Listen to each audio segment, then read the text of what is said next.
Hi, this is N22 again. Today bringing you a review on my Norince NP22. This is a Chinese copy of the Sig Sauer P226 pistol. Since I am in Auckland, New Zealand, where I'm filming this, you will notice the branding on the slide is a Ranger 226. That branding is specific to a company here called Gun City, and Gun City have their own brand which is called Ranger. So they do bring in all the Norince products, they just put their own Ranger badging on there, and you will still see it says NP22. So let's give you a little bit of a rundown of this particular pistol. I bought this pistol for my wife to use at the range. It's been a very good pistol. I'm actually really impressed. What you get when you buy it is you'll get two 15 round magazines. They are steel mags, and they do work quite well. What I have found is they are not the same. There's a little detent over here. These are not the same as you will find with a SIG 226. But that being said, these magazines work really well. And they are drop free, so let's just show you that. Drop free mags. And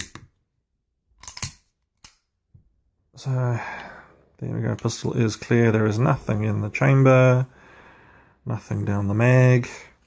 So there we have it.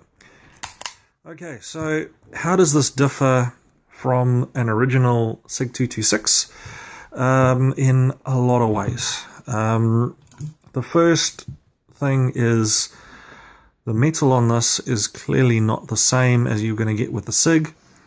That being said, the quality is actually not bad. Now, why I say that is quite simple. If I do a takedown, and this, if you have a look at the workmanship here, see if I can focus on it. There we go. And it's a bit on the oily side. Oh, my camera just doesn't want to focus. What you will find with this is it's actually in pretty good condition.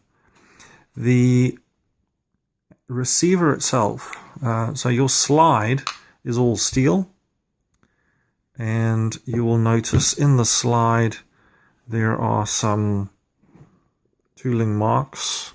See if I can get this to focus. So there we go, some tooling marks you will see at the back here inside the slide. And then you will notice some on the slide itself. But that being said, everything's tight. So the barrel over there doesn't move. This is alloy, which means that it's obviously easier to finish, and it is very, very smooth. As you can see, the surfaces are really nicely finished. So not too bad for a Chinese product. This, I have to admit, is probably one of the best handguns or finished handguns that I've ever used. I have used a Norince 213B, which was the 9mm Tokarev copy. I carried that for quite a while, and that was a pretty good firearm. That was when I carried that in South Africa, I should say. The components for this are all quite good. Oops, let's get this out here. So you can see some of the marks, tooling marks inside the. Now that does not impact on the functioning of this pistol. Here's the barrel. You can see some of the wear marks on the barrel.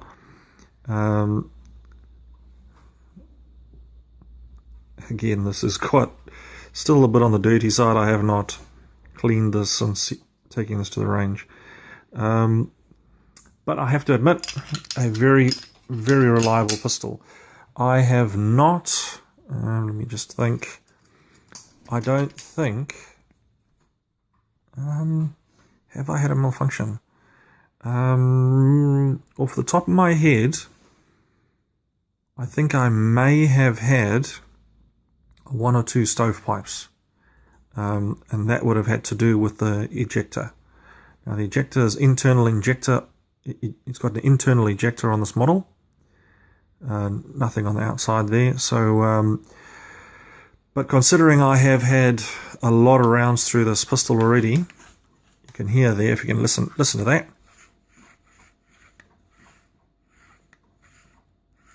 That's smooth. So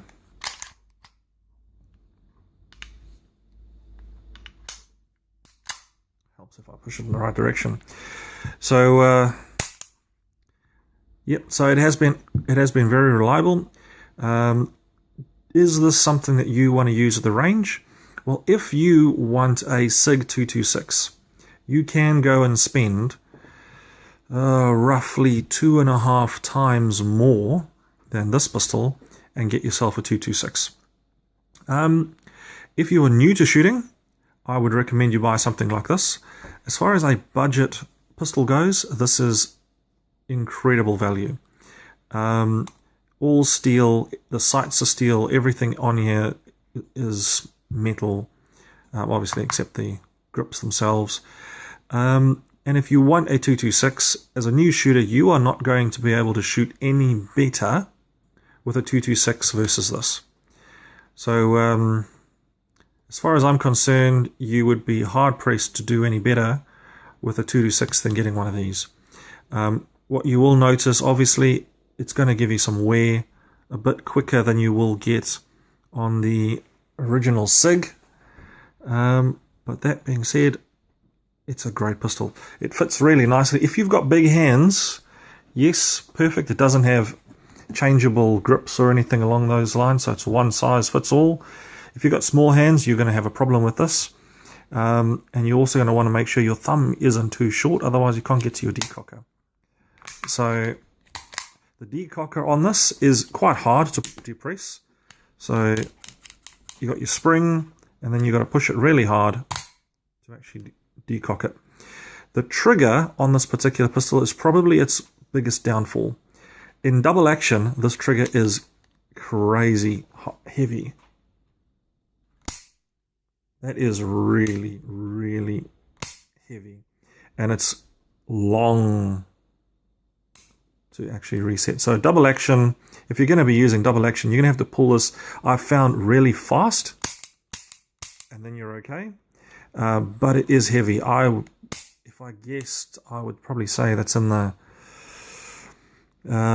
12 to 14 pounds to pull that.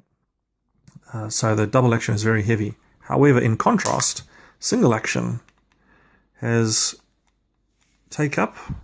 There is quite a bit of take up there. And then you have a very crisp wall for your shot. So let's do that again. Reset. It's quite long, and then you've got to come back and you've got to brake.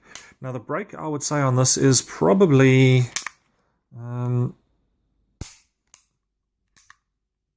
what is it? I'd probably say 4 to 5 pounds.